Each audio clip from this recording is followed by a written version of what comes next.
আসসালামু আলাইকুম। আজকে আপনাদেরকে সবাইকে দেখাবো আমার পারিবারিক সবজি খামার।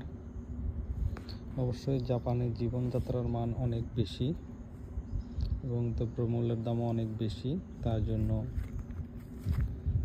নিজের যতটুকু চাহিদা ততটুকুই অবশ্যই নিজে সংগ্রহ করতে পারে সবজি খামার থেকে।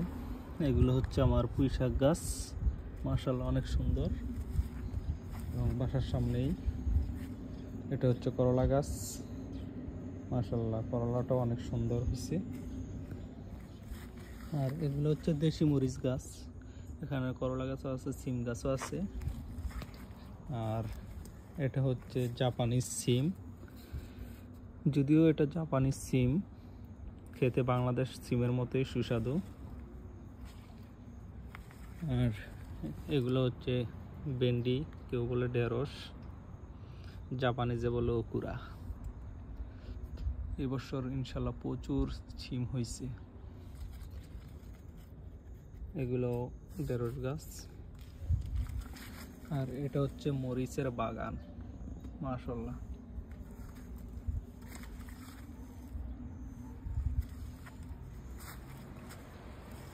এগুলো হচ্ছে দেশি শসা গাছ। এটা হচ্ছে চিচিঙ্গা গাছ।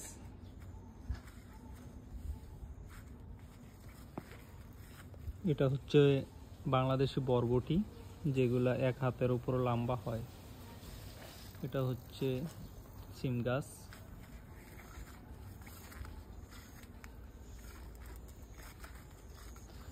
আর এটা হচ্ছে ক্যাপসিকাম। এগুলো হচ্ছে কালারিং পাপরিকা, জাপানিজ ভাষায় বলে আর কি। এগুলা একটা হলুদ, একটা লাল। এটা হচ্ছে লাউ গাছ। এগুলো দেশি শসা গাছ। এগুলো হচ্ছে ডাটা। অবশ্যই লাল শাক শেষ হয়ে গেছে, এখন এগুলা রাখছি আগামী বছরের বীজের সংগ্রহ করার জন্য।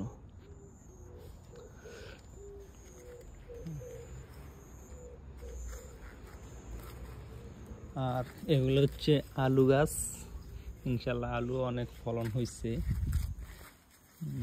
আপনাদেরকে দেখাই কি পরিমাণ আলু হয়েছে। একটা গাছ,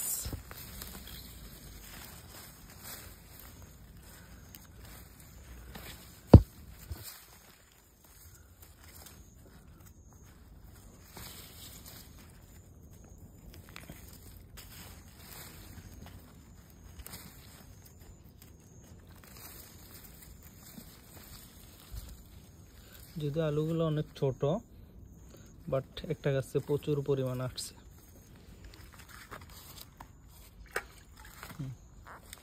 এগুলো হচ্ছে দেশি ডাটা।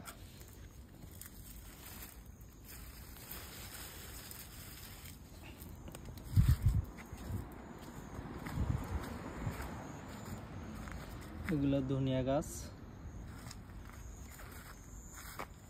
এটা হচ্ছে মিষ্টি কুমড়া।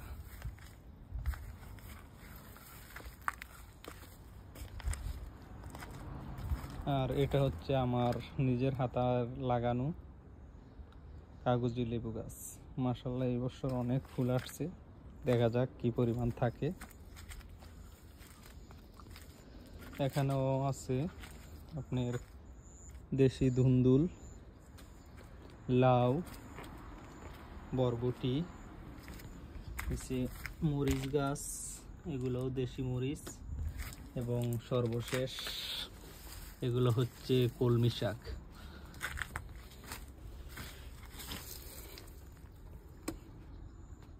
সবাইকে ভিডিওটা দেখার জন্য ধন্যবাদ।